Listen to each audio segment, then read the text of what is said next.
7:31 de la mañana, estamos de regreso en Altavoz, estamos en Vital, también en Tribu Televisión y en Movistar. Estamos conversando con Enrique Valderrama, politólogo, miembro del Comité Político del Partido Aprista Peruano. ¿Cómo crees tú que viajas tanto, estás en diferentes zonas del país?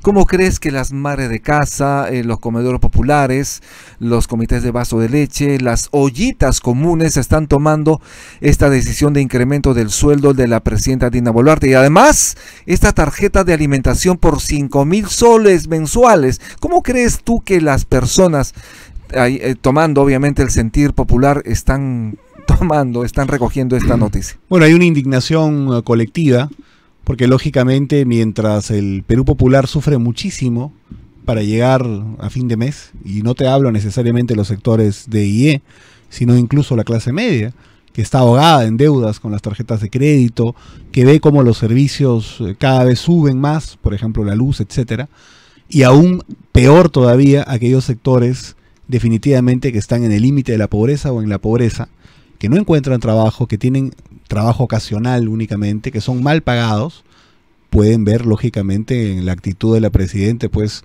una traición de las más viles. Y esto creo que ya incluso se empieza a reflejar, porque CIT acaba de publicar una encuesta el día de ayer, en donde la aprobación de la presidenta de la República es de 1.8%. No es nada, porque imagínate con el margen rango de error. Es no decir, encontrar un peruano dentro de 100 que apoya a Boluarte se empieza a poner muy complejo.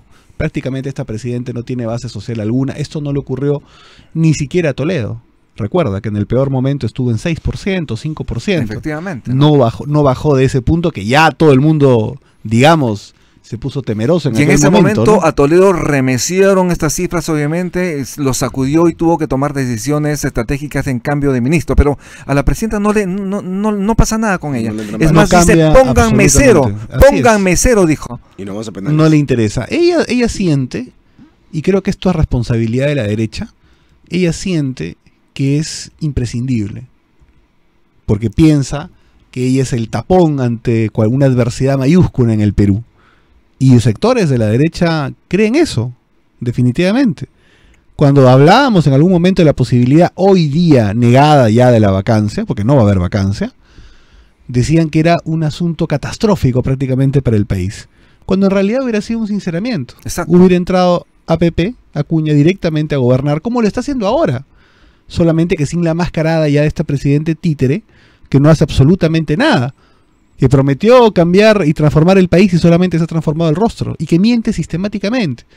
Por lo tanto, creo que si bien Boluarte está instalada, comete errores e insulta al país, fundamentalmente, también es responsabilidad de este Parlamento, que la blinda, y de ciertos sectores fuera del Parlamento de la derecha, que la creen imprescindible para la estabilidad nacional, cuando en realidad están sembrando una tempestad mayor que se va a expresar en abril del 2026, frente a la cual los demócratas y los partidos históricos vamos a tener que pelear en la cancha. ¿No crees que, por ejemplo, que Fuerza Popular tenga, o mejor dicho, que le perjudique este cogobierno? Absolutamente. A Keiko Fujimori le va a perjudicar encuestas, ¿no? Su alianza.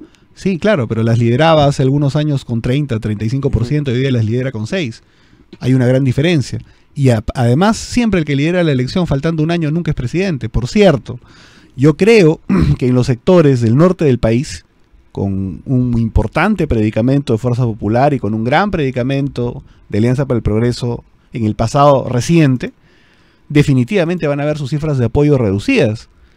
Y creo que con justicia, porque en el norte, además de la parálisis económica que se vive en todo el país, lógicamente se vive una crisis de inseguridad tremenda. En La Libertad, donde gobierna el señor Acuña, por ejemplo, está el caso de Patás, están las extorsiones. Y ya no hablo ni siquiera de la extorsión a la mediana empresa o a la gran empresa, hablo de bodegueros, hablo de parceleros de menos de 5 hectáreas. Esa gente es la que está siendo extorsionada por culpa de la señora Boluarte y su aliado Acuña, que gobierna justamente esa región. Por lo tanto, creo que definitivamente a tu pregunta, en el año 2026, él y también Keiko Fujimori van a ver reducidas sus posibilidades por esta alianza inmoral que tienen con la presidenta. No solo se trata del hambre, no solo se trata de la situación de pobreza, también la inseguridad que genera obviamente que las empresas populares, estamos hablando de las MIPES, empresas populares, no puedan hacer su trabajo bien, además tengan miedo, tengan terror de invertir y generar más empleos. ¿Cómo revertir esto? Por eso creo importante y fundamental fijarnos en dos dimensiones, que es la que nosotros estamos construyendo con lo que hemos denominado la agenda social y el compromiso Perú 2026-2031, desde la corriente de renovación del APRA. Hay dos asuntos fundamentales, la seguridad y evidentemente la generación de empleo. Y también, lógicamente, una agenda social relacionada con los servicios, hablando lógicamente del tema de salud pública, por ejemplo, hablando lógicamente del tema de educación.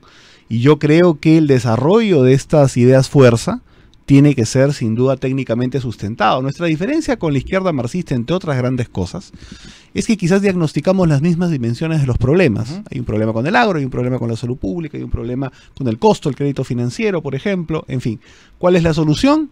Nosotros planteamos una solución técnicamente estudiada. Ellos únicamente se quedan en la queja o en decir que si hay un problema con los bancos hay que quemarlos, por ejemplo, ¿no? O si hay un problema con determinadas circunstancias, como las AFPs, hay que traerse abajo totalmente el esquema previsional, que creo yo sí que hay que reformarlo de una manera profunda. Nosotros traemos una propuesta técnica y evidentemente vamos a presentar parte de esta. El miércoles 23 de julio vamos a presentar 35 técnicos en San Juan del Lurigancho. Lo repites, el miércoles 23 de julio ustedes presentan la agenda social en San Juan del Lurigancho. Así es, pero fundamentalmente parte inicial de los líderes de equipo de la agenda social, de la propuesta de renovación técnicamente estudiada. Algunos de ellos van a ser ex viceministros incluso, o directores de algunos espacios, exdirectores de algunos espacios ministeriales, por ejemplo, con amplia experiencia, como repito, en salud pública, en seguridad ciudadana, en el tema de descentralización, en el tema educativo, en el tema anticorrupción, incluso en el tema internacional. Yo creo que esto va a ser un aporte muy importante para el debate de la interna del APRA, pero sobre todo para el debate fuera, porque lo que estoy viendo es que más allá, digamos, de los partidos históricos, incluido alguno de ellos, pero digamos, más allá de los partidos históricos, no veo que en el debate público se centren ideas, sinceramente. Es muy importante mostrar los equipos, ¿no? ¿Y puedes adelantarnos algunos nombres? Yo preferiría todavía esperar, pero digamos, dentro del punto de vista de la gente nueva, en todo caso, podríamos hablar claramente del tema, por ejemplo, ya que se habla muchísimo del tema mujer, está la doctora historiadora María Valdivia. El tema infraestructura está el arquitecto Luis Canepa. En el tema económico está César Peirano, el economista César Peirano. En el tema de salud pública, o parte de ella por lo menos, están los doctores Elsa Mantilla y José Calderón. José Calderón ha sido viceministro de Salud. En el tema internacional está el ex embajador Gustavo Otero. Y en fin, tenemos 35 a 40 que vamos a presentar ese día. Enrique, al maestro con cariño. Ayer fue el Día del Maestro, el Día del Profesor. Un saludo desde Altavoz a los profesores en el país y en el mundo. Yo recuerdo a mi primera profesora en transición inicial, en primaria, Tula Oroz de Sánchez, luego en Lima a mi profesora querida Elsa Briceño de Gordillo, y luego a mi profesora en la universidad, muy querido también, Pechito Gustavo Córdoba Valenzuela, Universidad Nacional Federico Villarreal. ¿Cuál es tu visión respecto al magisterio peruano? ¿Qué contempla la agenda social para el magisterio peruano? Pechito Córdoba, un gran aprista. Él ha sido mi profesor, es mi profesor en la Universidad Nacional Federico Villarreal. Alan García, me habló de él. Lo recuerdo, sí, un gran compañero. Bueno, mira, en principio yo creo que el tema educativo tiene varias dimensiones. Una de ellas tiene que ser sin duda la agenda social del magisterio, que es algo fundamental. Y esto pasa por dos dimensiones. La primera tiene que ser que tenemos que entrar en un consenso para el retorno, sin duda, de la meritocracia en el tema educativo. Eso es fundamental. No vamos a poder ir hacia ningún avance social si no podemos entender que se necesita meritocracia en el tema magisterial. Y sin duda hay unas cosas importantes y fundamentales. El pago de la deuda social del magisterio, que ha sido prorrateada prácticamente en 25 o 30 años, como quien espera que los maestros prácticamente fallezcan para pagarla, creo que tiene que ser pagada en un plazo más realista, y el APRA podría plantear tranquilamente un pago de la deuda social del magisterio en 10 años, digamos, reduciendo muchísimo los tiempos, sin duda. Y evidentemente esto incluye también pues el pago de preparación de clases, una serie de derechos que han sido postergados y que no están siendo tomados en cuenta. Y para nosotros el magisterio es fundamental porque tiene que tener una mirada, uno, de calidad y dos, democrática. Creo que en la primera vuelta y sobre todo en la segunda vuelta del año 2021, Ajá. el magisterio lamentablemente apostó por Pedro Castillo.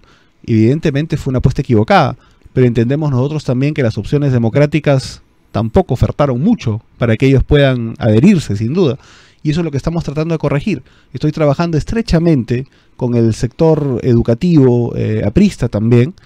Nosotros hemos tenido un organismo histórico que se llama el ANTAE, y saludo al compañero Óscar Consueto y a Verónica Ramírez, secretaria general y de la organización del ANTAE, y estamos preparando sin duda junto a ellos una agenda social para el magisterio para poder sin duda tener el respaldo de ¿no? Enrique Valderrama, el turismo, como sabes, la industria sin chimeneas, importantísimo en el país. Fundamental. Fundamental, como sabes, hay problemas en el Cusco debido a la compra de boletos para el ingreso a Machu Picchu.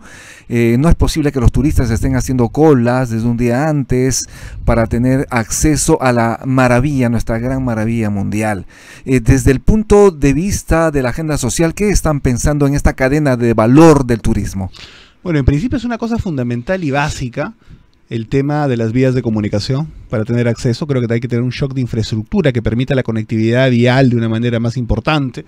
Yo sé que Cusco es tu tierra y ahí, por ejemplo... Mi linda tierra además, mi preciosa tierra. Pero más específicamente la convención. Y ahí hay un gran proyecto que incluso el APRA prefiguró, que es el túnel de la Verónica, que podría reducir la distancia entre Cusco y Quillabamba más o menos a la mitad, por ejemplo, lo cual facilitaría sin duda el flujo turístico también a la convención. Pero el primer shock tiene que ser sin duda un shock a nivel de los aeropuertos. Eso. No podemos tener el estado de situación de los aeropuertos hoy día, el estado de situación del aeropuerto de Tacna, por ejemplo. Evidentemente se dice que, por ejemplo, el aeropuerto de Arequipa es internacional cuando realmente no lo es. Exacto. Hay que tener un shock ahí de infraestructura fuerte. El aeropuerto de Andahuayla se sigue cerrado hasta el día de hoy. Exacto. Y yo creo que definitivamente tiene que reabrirse. Un shock alrededor de inversión del tema de los aeropuertos en el país, las vías de comunicación y la facilidad de inversión, sin duda. Así es. Tú sabes que el sector del turismo no se recupera en sus índices económicos desde la prepandemia.